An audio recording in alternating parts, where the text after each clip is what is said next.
Thanks, Carlos, Anupam, and Alberto for this invitation to this workshop, and also for organizing this really nice meeting. So what I'll talk about is this problem of blast in the one-dimensional cold gas.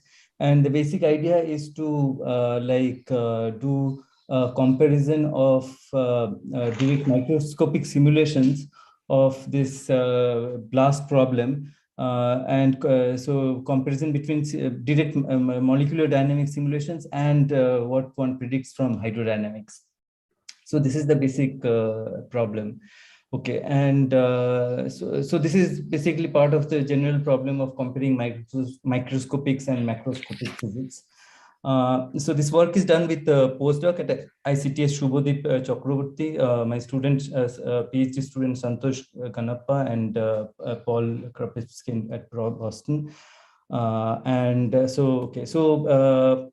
So let me start with the basic idea of so this is what we know about microscopic physics.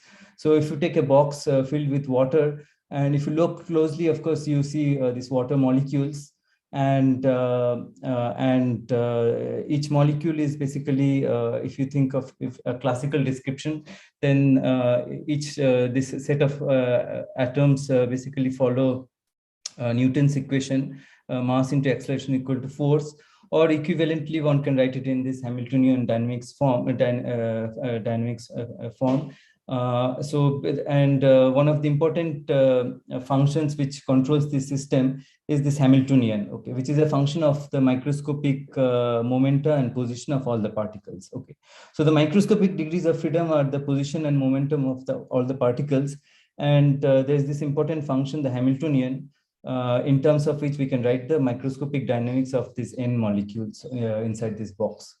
Okay, so if you know the initial conditions, we know everything about the dynamics. But what we observe in life is, of course, macroscopic laws. And at the macroscopic laws level, if you have a box, what you can measure are, like, for example, you can put a thermometer and measure the temperature or the pressure or the density in this of air in this box. And then we have laws of thermodynamics, first law, second law, and so on. And then the sort of interesting macroscopic properties are the equation of state, which relates this three important quantities, pressure, temperature, and density by this relation. So this is the equation of state. And then there are other interesting observables like specificity and compressibility. Okay. So this is, of course, the macroscopic description, and one can have this description without really worrying about what the underlying atoms are doing. And then, of course, we have this beautiful theory of Boltzmann and Gibbs, equilibrium statistical physics, which connects this microscopic and macroscopic descriptions in the equilibrium domain. Okay, so for equilibrium systems, the description, the macroscopic description, it turns out, actually is in terms of what are the conserved quantities, and this is basically the number of particles, the total volume of the box, the total energy in the box, and the total momentum in the box. Typically, the total momentum does not really play much of a role in equilibrium physics because we are working in the center of mass frame, so the total of moment, you can just take that to be zero. But so we'll see that later in the non-equilibrium description, this is an important conserved quantity. Okay, so the equilibrium macroscopic description is in terms of this few conserved variables, and you don't care about the huge number of microscopic degrees of freedom. Okay, and then what this theory of statistical mechanics tells us is that we can compute this volume in phase space. So we have a 6n dimensional phase space where the microscopic dynamics is occurring, and the energy dynamics occurs on this energy surface. Supposing we take a shell of width delta E and compute the volume of phase space volume in this width and call it this function omega, which depends on the energy, volume, and the number of particles. This lets us, using this, we then define the entropy function. Okay, so Kb is equal to Kb log omega. And this function contains all equilibrium properties of a macroscopic system.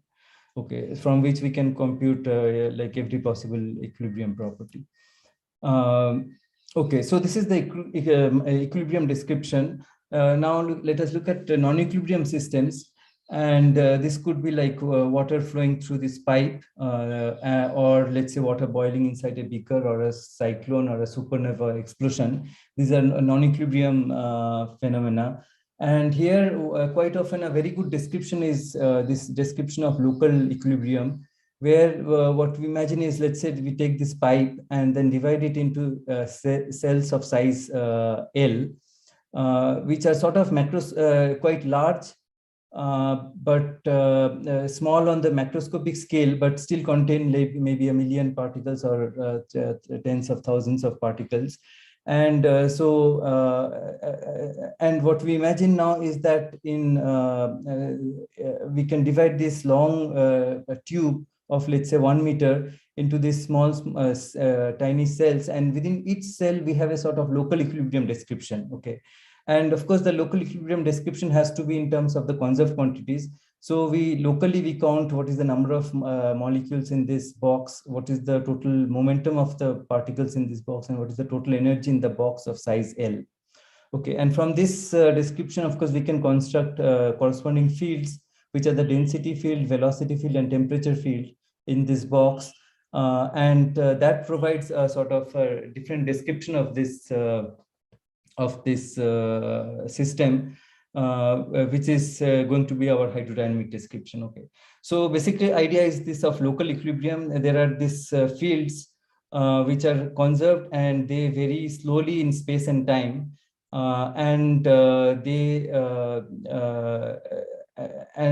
locally they are in equilibrium, in the sense that if we know these three things, I mean, we can compute other equilibrium properties in this local region.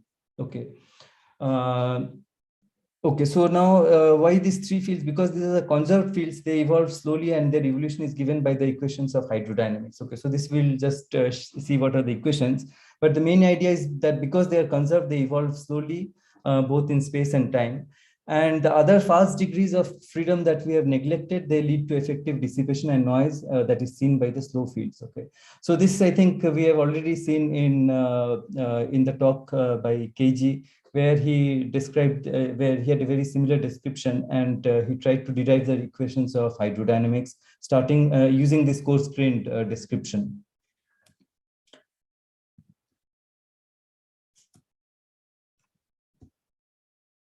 Okay. Right, yeah. So now let me just say once again, what is the connection between the microscopic and the macroscopic variables? So the microscopic description is in terms of this position and momentum of all these molecules in the pipe. And then using this, what we can do is we can construct these macroscopic fields. Okay, so this is the density field, which just counts how many what is the mass of particles in a small region. And then there's this momentum field.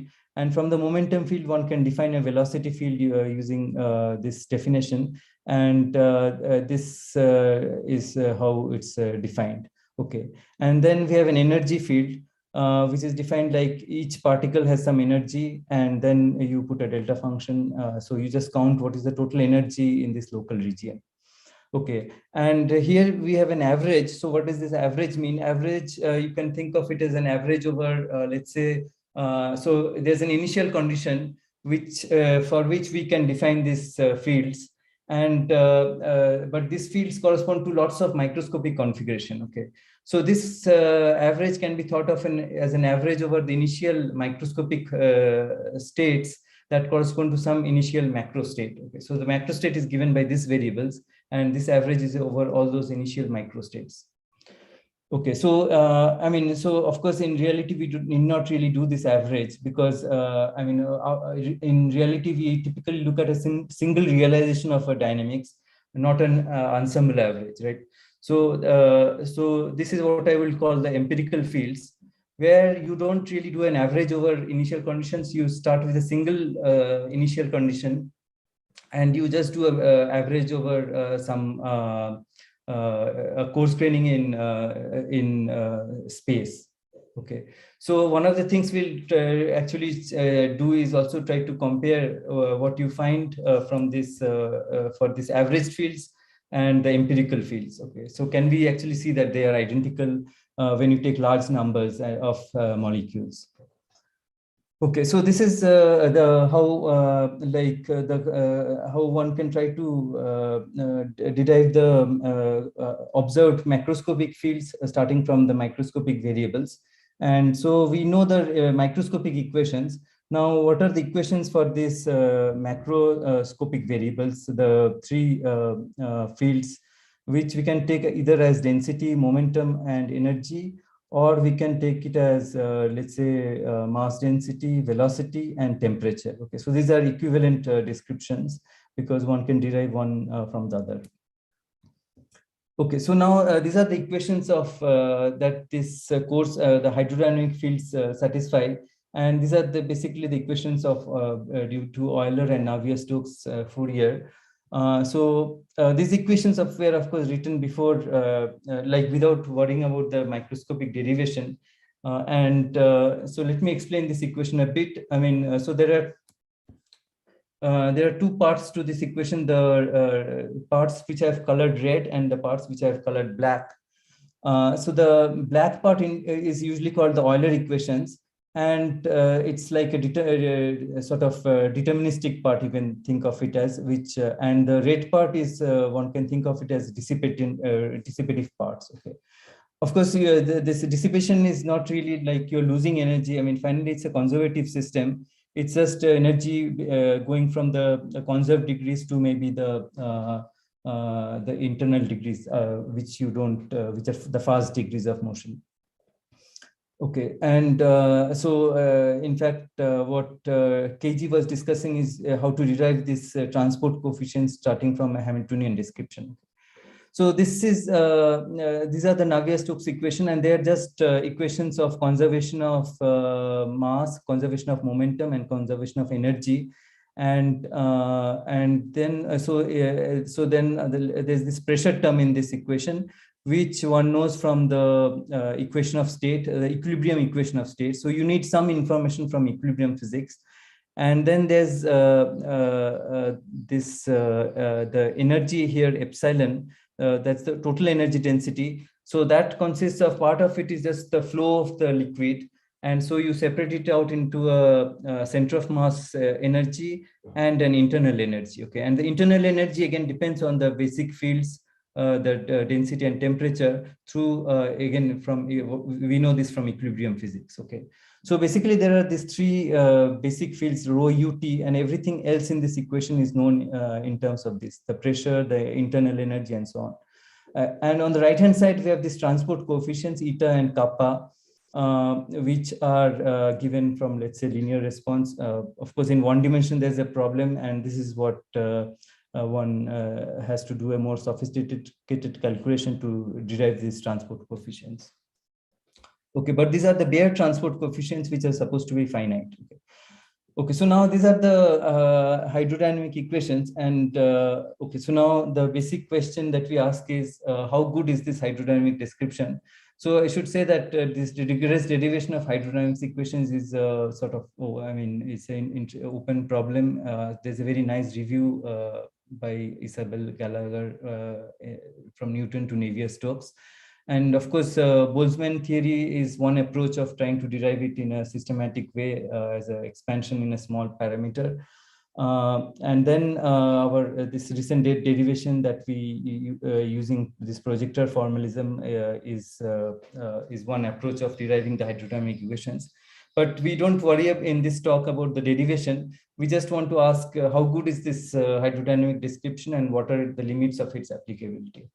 So this, of course, one knows, like in extremely low densities or at boundary layers, there are problems and so on. But we studied, we asked this question in the context of this so-called blast wave problem, which is sort of an extreme example where one might worry that maybe the hydrodynamic description fails. Okay, so sorry, yeah.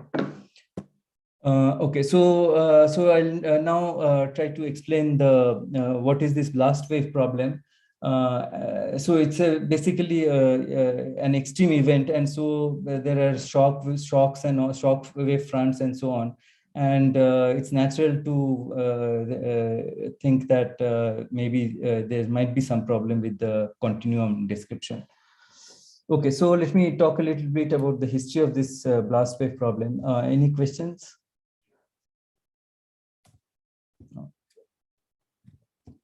Okay, so this problem was first studied in the during the 1945 when this atom bomb was first tested. And so this is the picture of that first test bomb, atom bomb, that was this Trinity atom bomb, which this is 16 milliseconds after the detonation, and I think it's already, this is about 200 meters scale. The scale is already 200 meters. Okay. And then what you see here is, as time grows, this is a photograph of this bomb blast. And what you see is that there is a front which is growing with time. So the inside region is extremely hot, extremely high temperature, and this front is growing as a function of time, right? So the radius is growing with time. And so this is all in millisecond scale. And what you can study is, like, for example, the simplest question you can ask is, how does this radius grow with time? Okay, so explosion creates a region of intense activity and high temperature with a sharp shock front which grows with time. And the one of the most simple question one can ask is, how does this front evolve with time? Okay, now, so it turns out that you can do a very simple calculation to compute this radius. So what can this front depend on? I mean, basically, you if you think a bit, what you notice, what you can see is that it can depend on the total energy that's contained in this explosion, and then it can depend on the density of the ambient atmosphere. Okay, so you have a huge amount of energy released in some in an atmosphere which has some density of air. And so those are the only two sort of relevant parameters. And so then you ask that, you say that okay, the density should depend on energy, the radius of the shock front should depend on energy and density and time. And then you just do dimensional analysis, and you find that you get this this law where A is a dimensionless constant. Okay. And D is the dimension in which we are working. So you can do this calculation in any dimension, 1D, 2D, 3D. And so this is what you find. Okay, so in 3D, what the prediction is that the radius grows as t to the power 2/5. And this actually fits extremely well to the Trinity explosion data. So here you can see this t to the power 2/5 law. And you can actually estimate how much energy was released using this formula. And this is, in fact, very close to the, I mean, this is supposed to be one of the most accurate estimation of the actual energy released in the blast. Okay, this is another example where this actually, this again, the same physics can make sort of interesting predictions. This supernova explosions, which is similar phenomena. Okay, so now what else can one ask? So basically, we have this blast with a radius r. And outside it's all cold gas, which is undisturbed, and inside there is some very hot gas. And we are interested in what are the density profile, the velocity profile, and temperature profile inside this blast, right? So what these people, Taylor-yon Neumann and Sedov, what they did is that they just said that these fields should satisfy, of course, the Euler equations. Let's take the Euler equations as the basic equations, and try to solve and see what it gives us, right? So they also assumed that this is an ideal gas, and so these equations are sort of then simple. And then what you find is so in this case, if you solve these equations, you find that actually you get this shock position exactly what is given by this simple dimensional analysis. And this constant A can be actually determined exactly. Okay, so this is in 1D. You get t to the power 2/3. Okay, so I don't know this 2/3 if it's related to the 2/3 exponent that one sees in anomalous transport. Probably it's unrelated. but this is what one gets. The shock spreads as t to the power 2/3.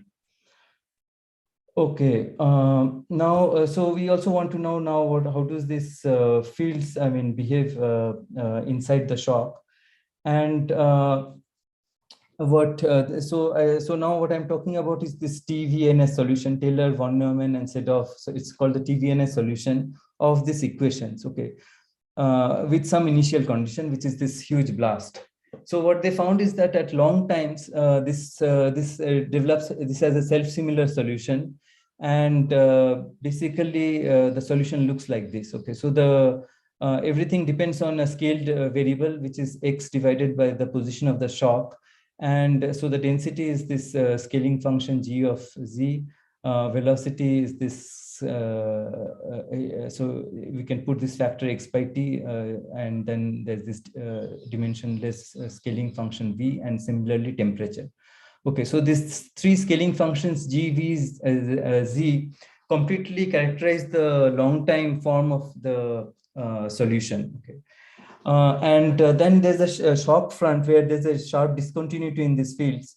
So the temperature is 0 outside, and the velocity is 0, and density is some constant density. So at the front there's a discontinuity, and there you can one can show that there has to be some sort of boundary conditions, and these are called this Rankine-Hugonoid boundary conditions. Okay, so one has to so now the strategy is basically you put this scaling ansatz into that into these equations, and with these boundary conditions try to solve the you get some ordinary differential, nonlinear differential equations, and with some boundary conditions, and you try to solve. Okay, so quite amazingly, there's an exact solution for this problem, and so it's just a small outline of the solution. You just make a change of variables, and you find that this takes a simpler form, and then you can find these three scaling functions very explicitly.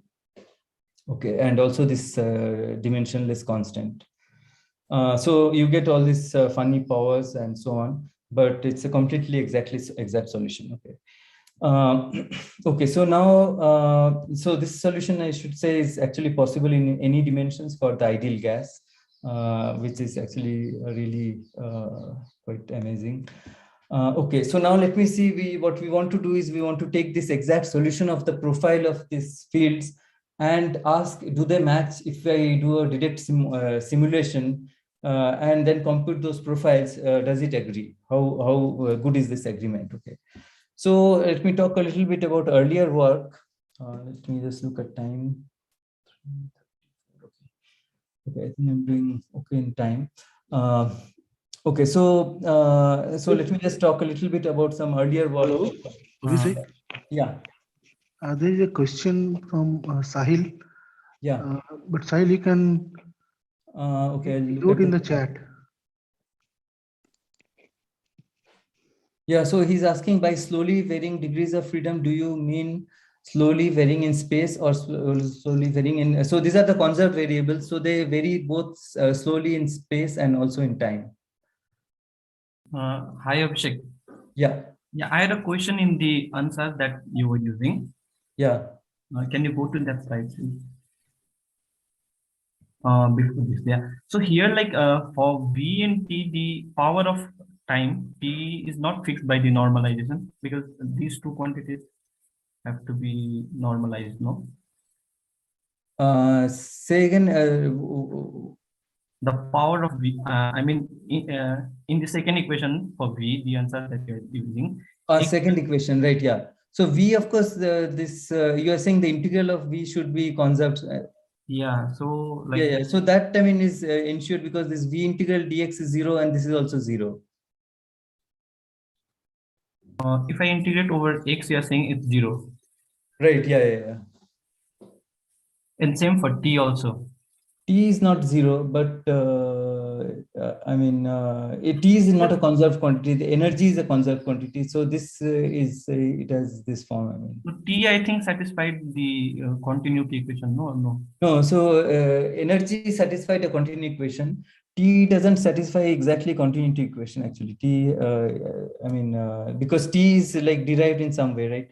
So there's this energy, of course, satisfies the continuity equation. but then you write E as like this and so on, and so it's I mean, it's not exactly a continuity equation temperature. Okay. Okay, so I was talking about some earlier, yeah, any other questions? Actually? I mean, I think yeah, I'm going good on time, so I can answer.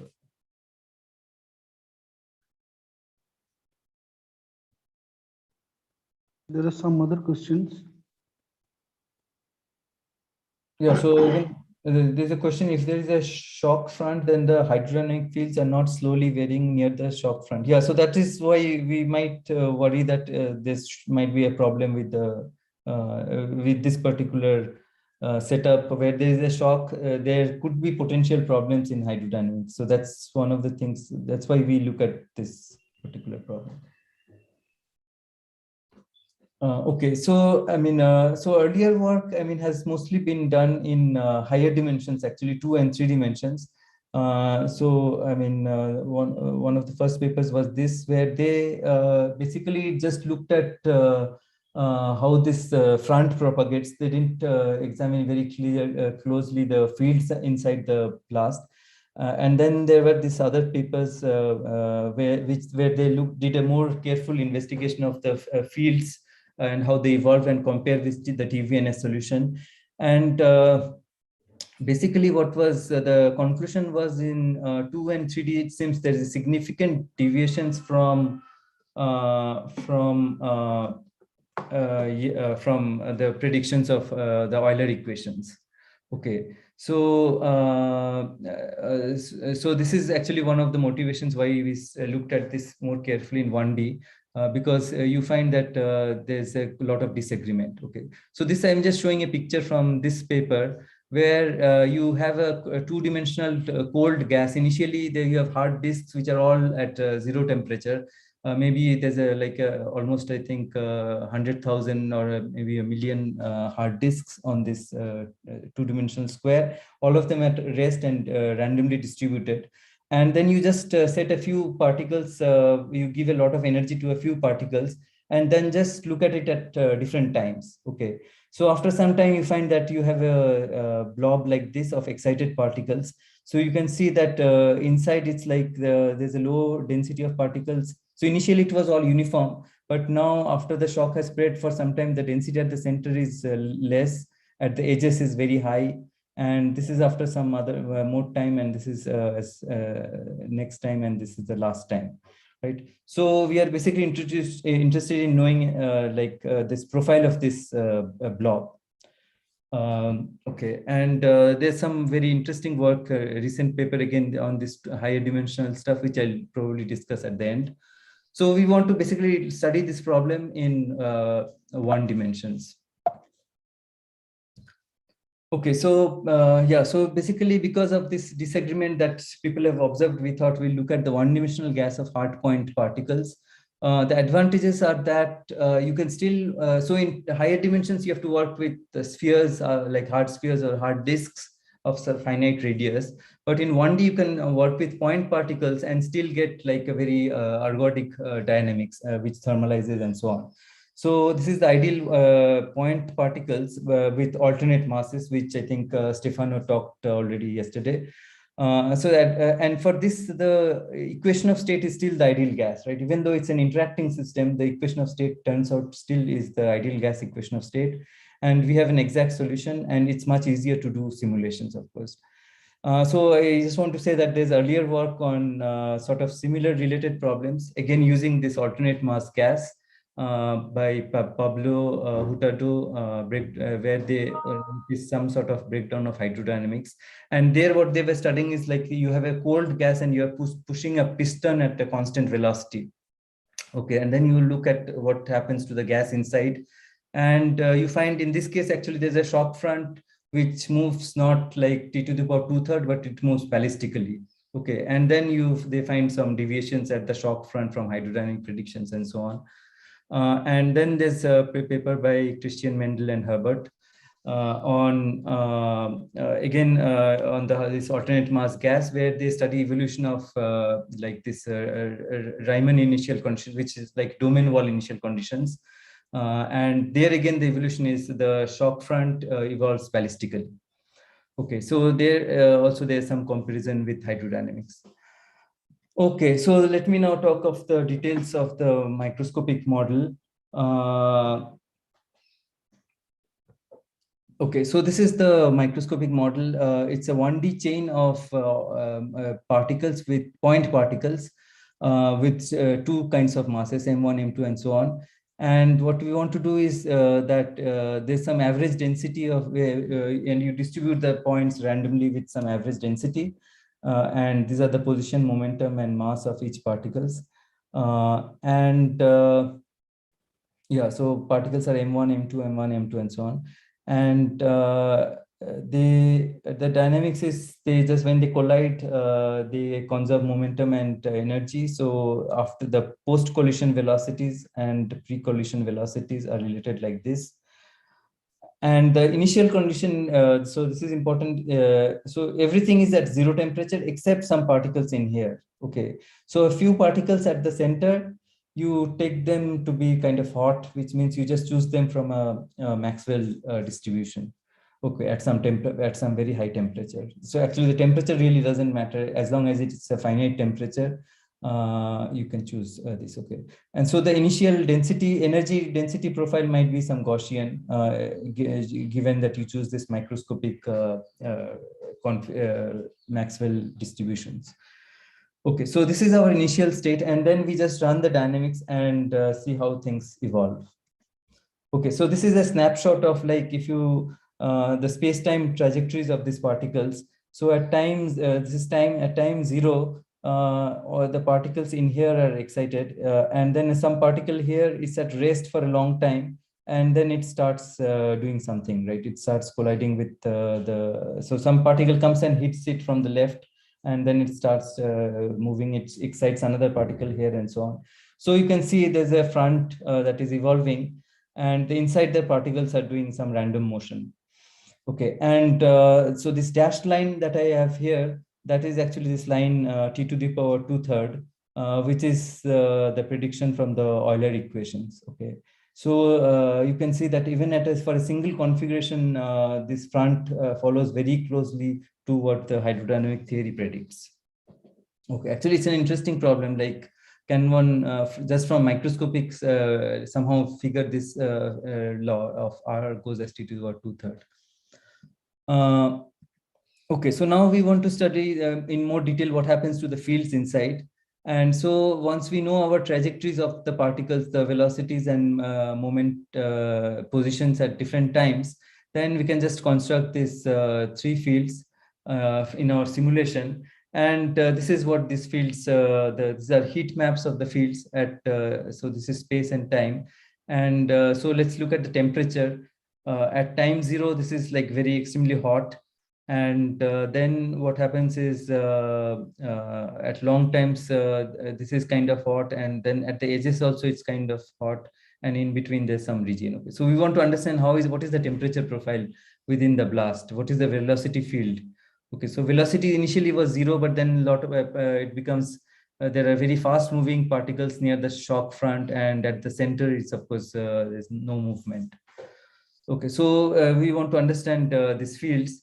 And so this is what the fields look like at different times. And so we just compute this field. So this is at, let's say, time t to the power 10 to the power 4, then 2 into 10 to the power 4, and 3 into 10 to the power 4, and 8 into 10 to the power 4. Okay, so we can see that the front is moving, and this is this field, the front moves at t to the power 2/3. So you can see the discontinuity in all the fields. There's a sharp discontinuity. And this distance is moving as t to the power 2/3, and then you have some profile inside, right? And so now we do our scaling, and so x by t to the power 2/3, and then you see that yeah, Carlos, you had a question. Yes, just some detail. So what are the initial distributions here for density, velocity, and temperatures? Temperature, you say, is Gaussian? So the density was completely uniform. Velocity was 0.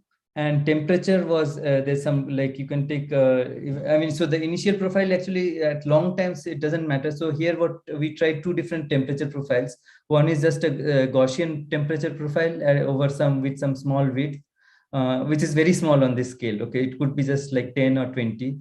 And the other is a box profile for the temperature. Okay, and both at long times, the initial profile just doesn't matter. The scale, you go to the scaling solution. I see. Okay, thanks. Right, yeah.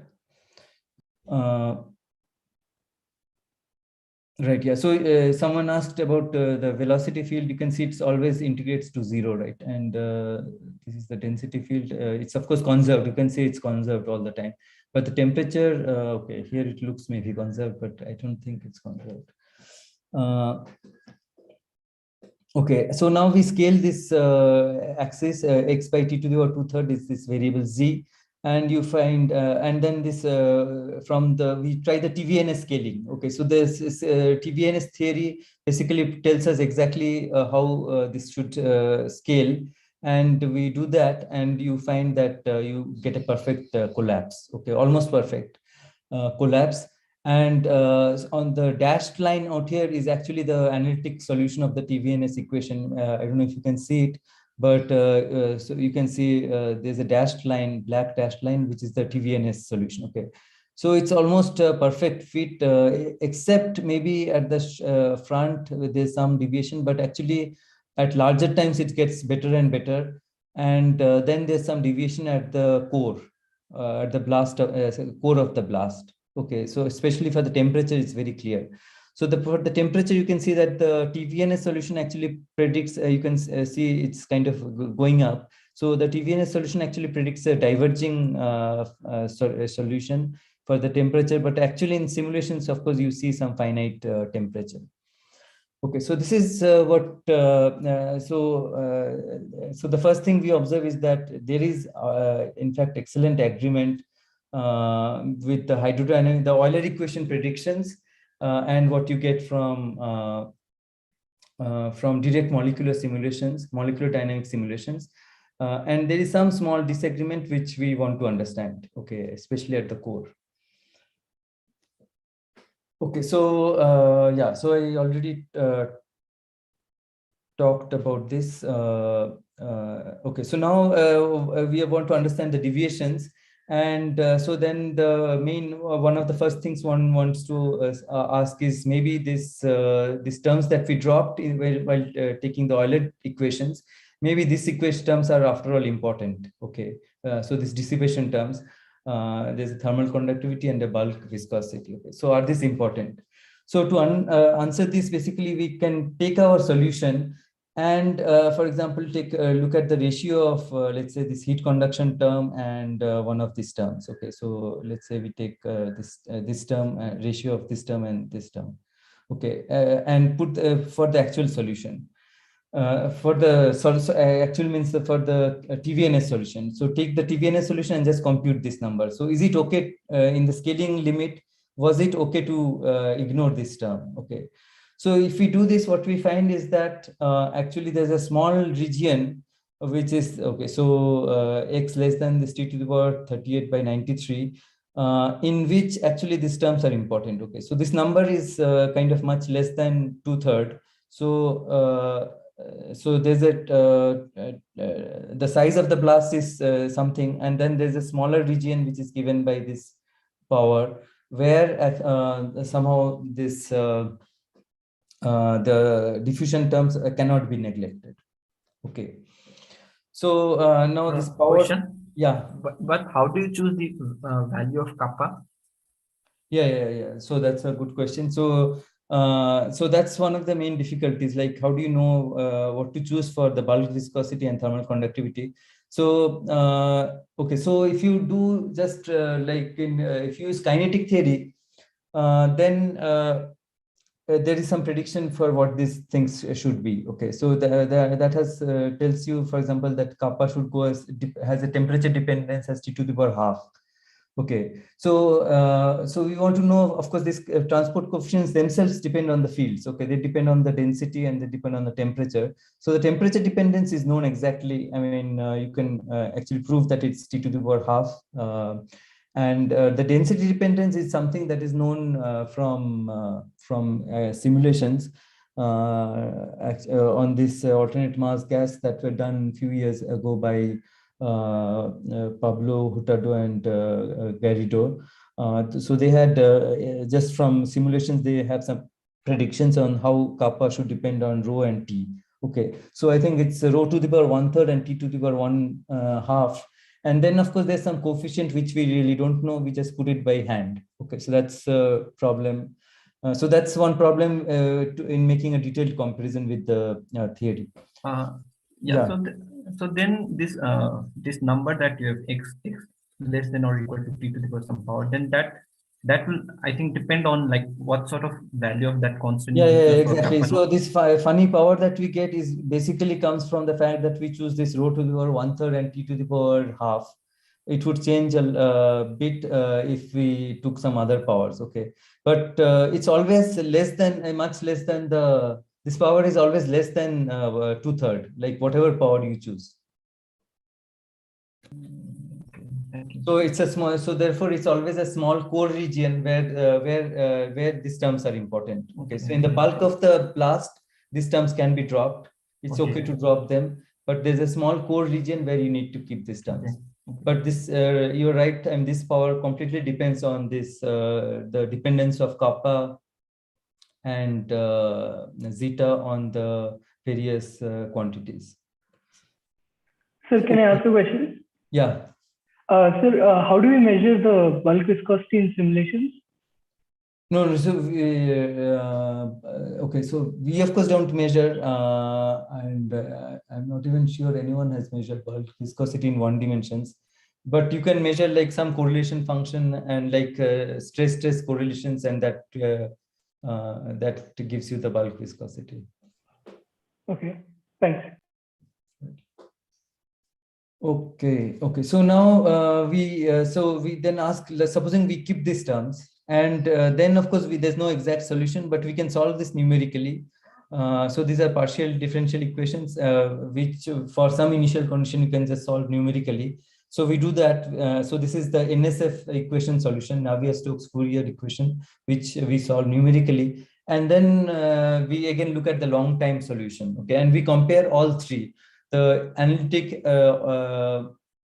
Euler equation predictions, the TvNS solution, the simulation, and the solution of this numerical solution of these equations. Okay, so if we compare these three, this is what we find. So I've plotted all three things after doing the scaling, and what you find is that, okay, let's look at just this temperature plot.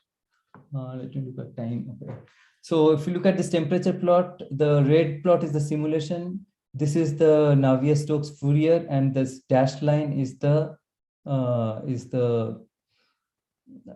TvNS solution, right? So that has this divergence. So we see that once we include dissipation, we already killed the divergence, and it's closer to the microscopic solution. And this agreement, of course, is basically because of our ignorance of the transport coefficients. Okay, but we see that there's this huge possibility that if we knew those, then perhaps this you'll get a good agreement.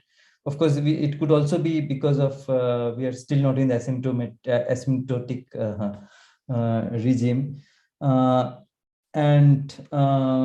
yeah. So that's the main one of the main messages of this talk.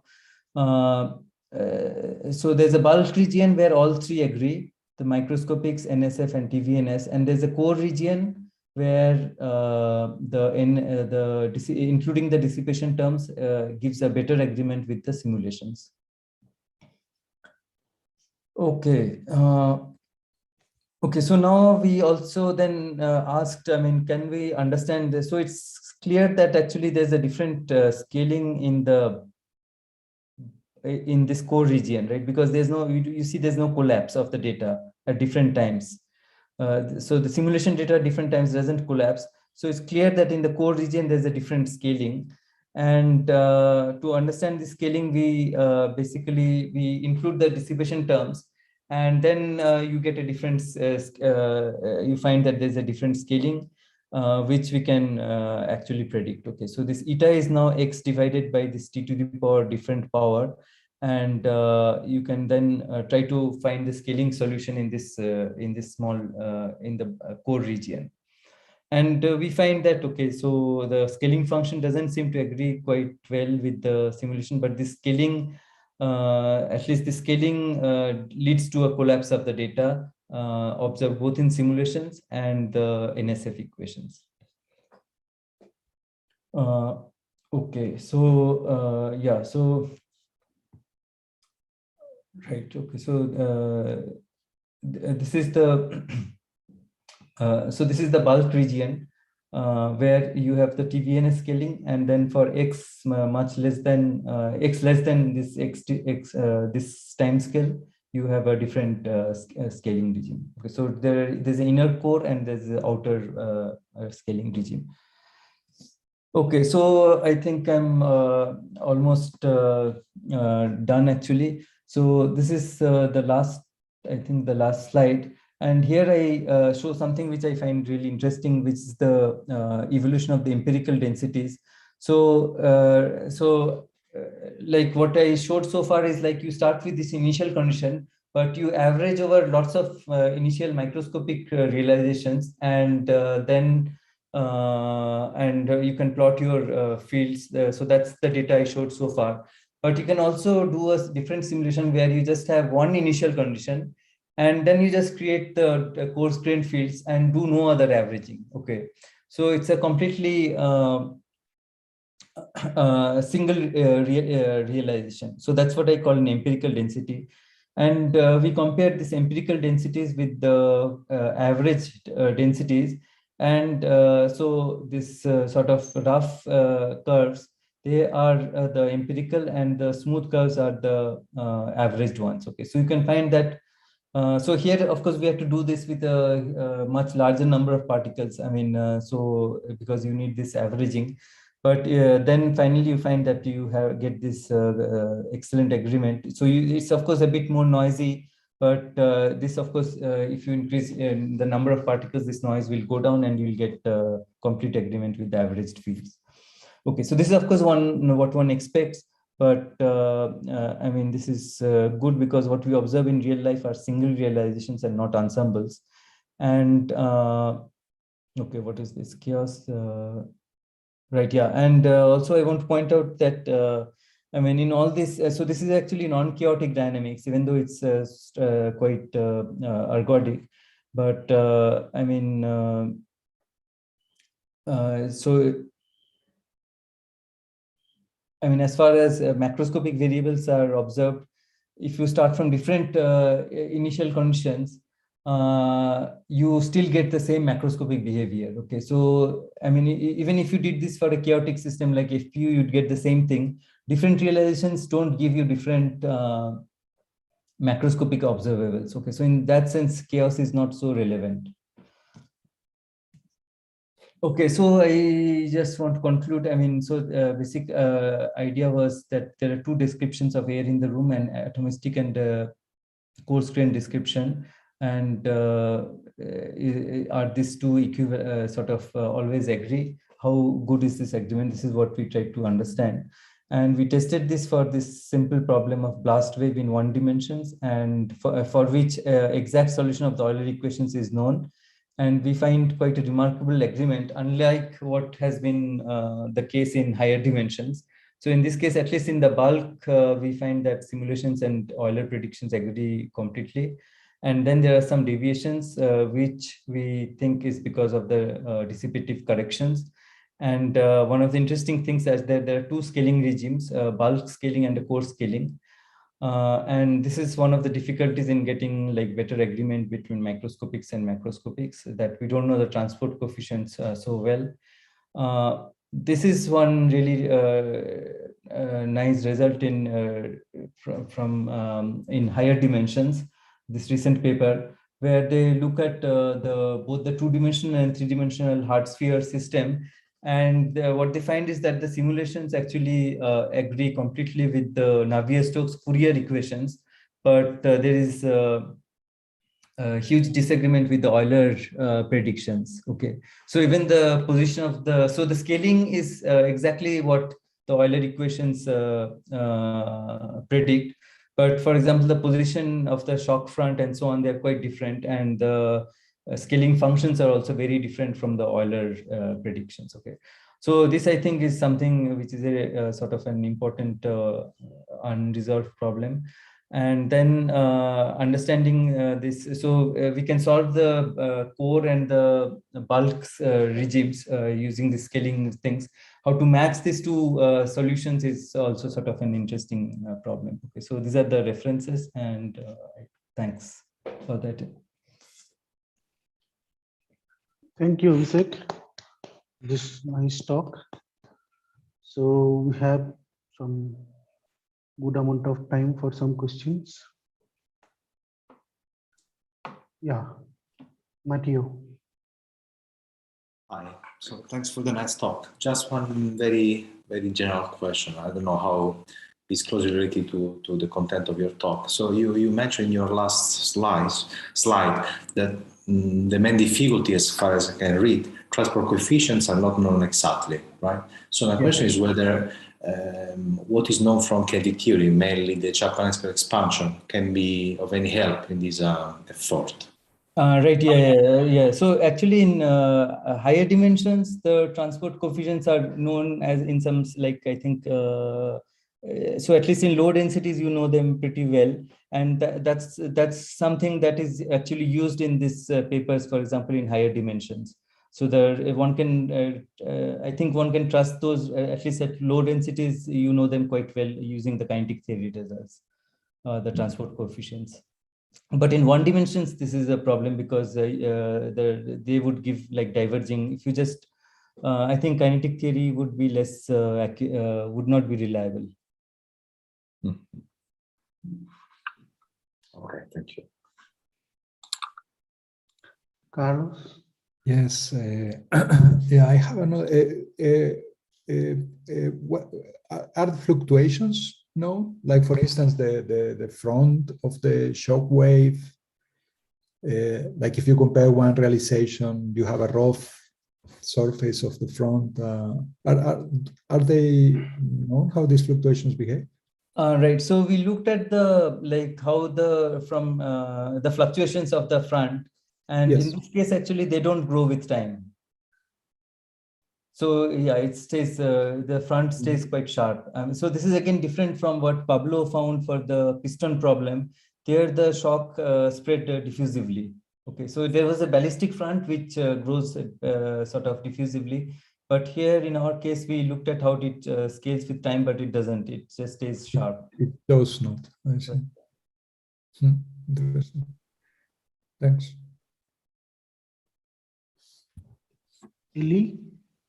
Yeah, I was wondering if you try to connect between the inner and the outer solution. Do they match? Because the outer solution, the Euler solution has some divergences. So this implies something on the inner solution, the core one. Right. Yeah. So yeah. So that is a sort of difficult problem to match this inner and outer solutions. I mean, so there's some theory, this asymptotic matching theory, which we have to use to get a complete solution. But this is something we still have not done. But it will, of course, the inner solution doesn't have those divergences, right? So the TvNS solution had a divergence, but now we use it only outside the core. And inside we were. I'm not so sure, because in the inner solution, you need to go to the large scale, and you see that your solutions are increasing. So I think it might be related, but I'm not sure. Right. Yeah. No. So this matching is still something that we have to do. Right. Yeah. But independently, we can see that in the core, this thing works, and in the bulk, the scaling works. But the connection is still, that's a difficult thing we still haven't done. Does that answer your question? I'm not sure. Yeah, okay, yeah, sure.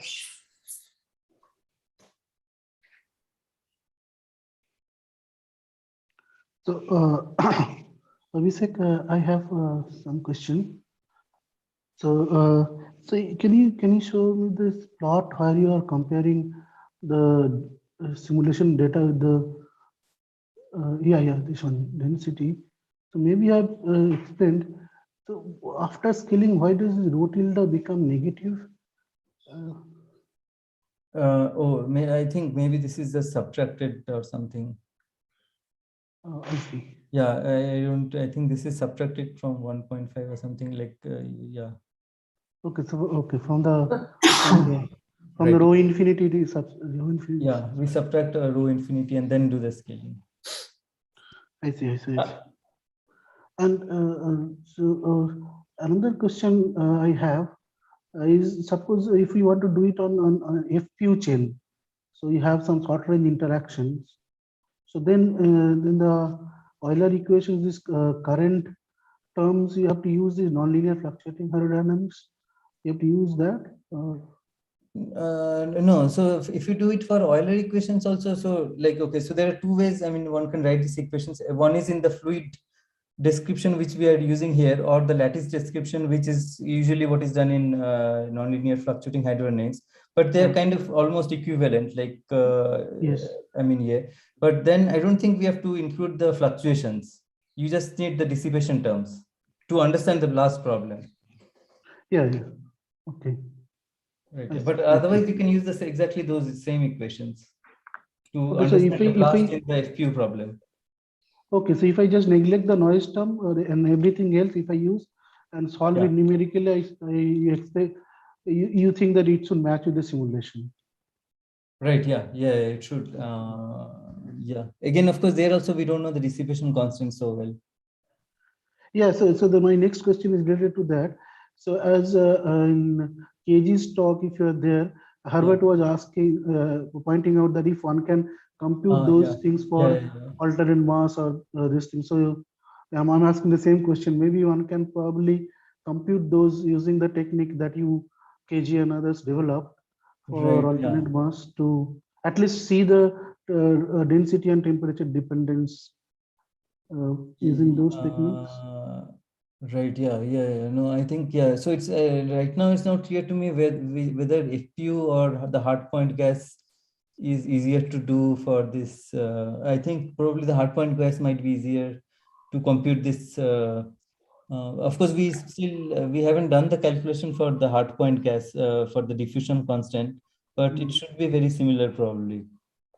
And that's a very interesting question. I mean, like, can you compute them and then see what is the dependence on density and temperature and so on.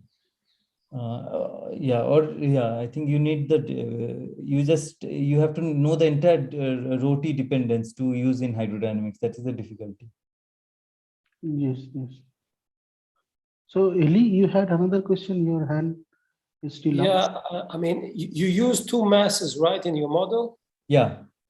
And how important is the ratio of these two masses, or? I think we just took 2, but it doesn't really matter. Like, I mean,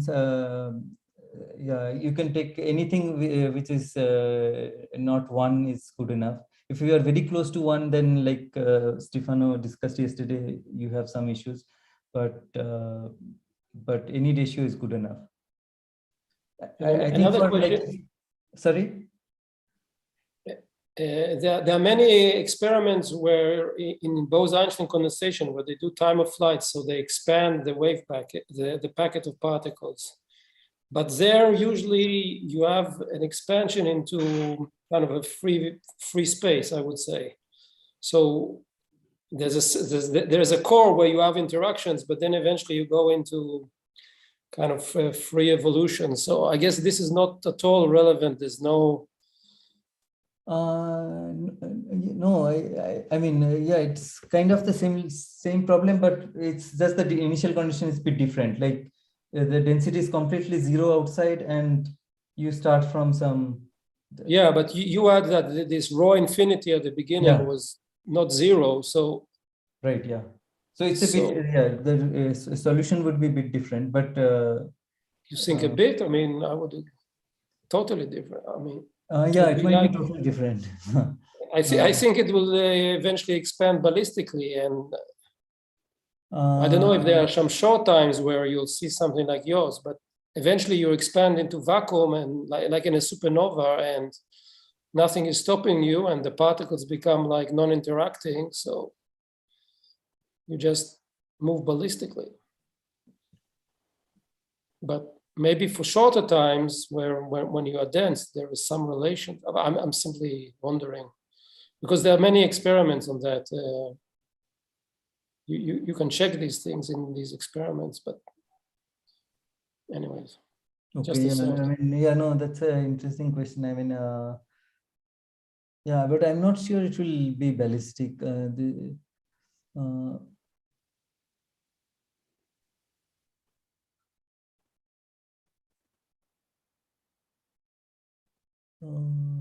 Maybe, okay, I don't know. Yeah, I'm not sure, but experimentally, what is observed, is it ballistic? Well, for example, all the Bose-Einstein condensation, you take the many atoms, you put them in a very dense space, you create this Bose-Einstein condensation in a trap, then you release them, and then they expand, and they reach to your boundaries, which you measure how long it will take. And from that, they infer things like the time of flight, and from there, the temperature.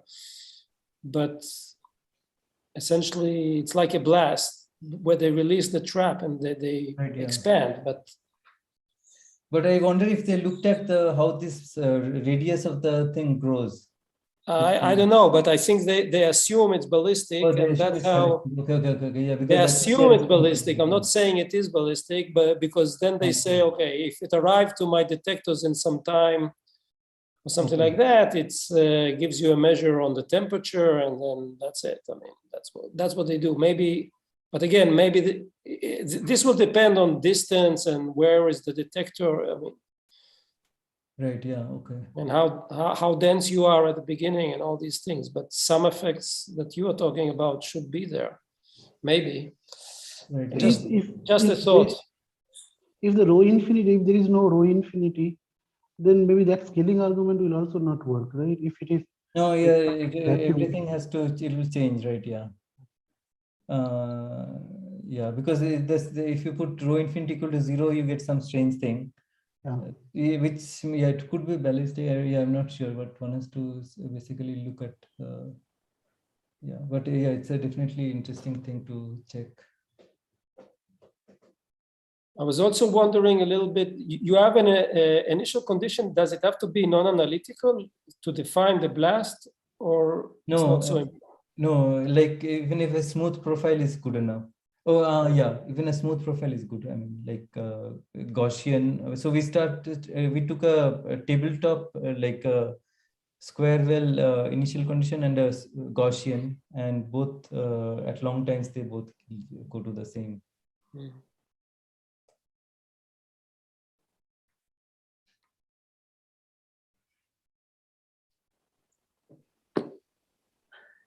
Any more questions?